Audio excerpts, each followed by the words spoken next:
আসসালামু আলাইকুম ওয়া রাহমাতুল্লাহ। প্রিয় মা বোনেরা, আল্লাহ তাআলা তোমাদেরকে যে মর্যাদা দিয়েছেন তা পৃথিবীর অন্য কেউ কখনো দেয়নি। ইসলাম তোমাদেরকে করেছে সম্মানের প্রতীক, ইজ্জতের মূর্ত প্রতিচ্ছবি। কিন্তু আজকের সমাজে সেই মর্যাদা ধীরে ধীরে হারিয়ে যাচ্ছে।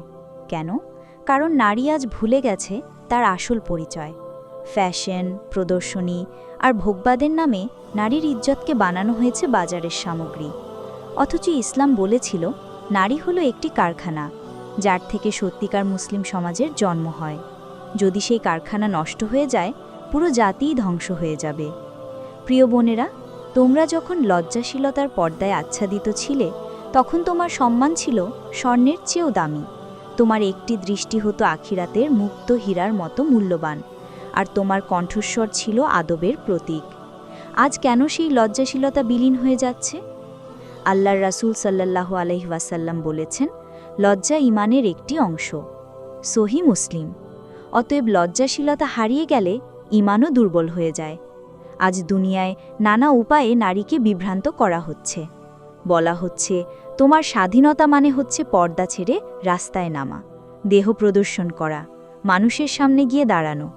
অথচ প্রকৃত স্বাধীনতা হল চরিত্র ও সতীত্ব রক্ষা করা, আল্লাহর হুকুম মানা এবং নিজের সম্মান অক্ষুণ্ণ রাখা। ইসলাম তোমাদের উপর কোনো বোঝা চাপায়নি, বরং তোমাদের মর্যাদা অটুট রাখতে বিধান দিয়েছে।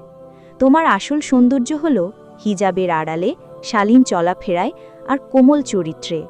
আজকে পশ্চিমা সংস্কৃতি নারীকে শিখিয়েছে, তোমরা সাজগোজ করে মানুষের সামনে দাঁড়াও, কাজ করো, গান করো, নাচো, তবেই নাকি তোমাদের স্বাধীনতা হবে। কিন্তু বাস্তবে তা স্বাধীনতা নয়, বরং অপমান।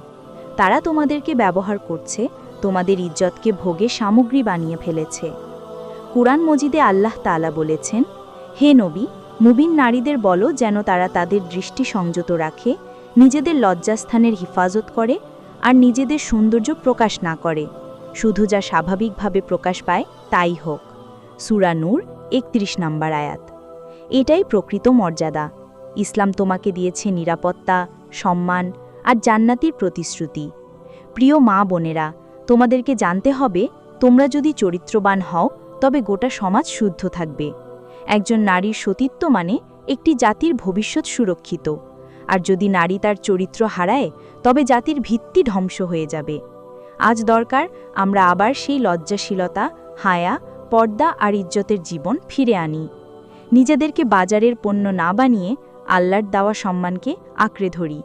আল্লাহ আমাদের মা বোনদেরকে হিফাজত করুন, লজ্জাশীলতা ও চরিত্রের সৌন্দর্য দান করুন এবং আখিরাতে জান্নাতের সর্বোচ্চ সম্মান দান করুন।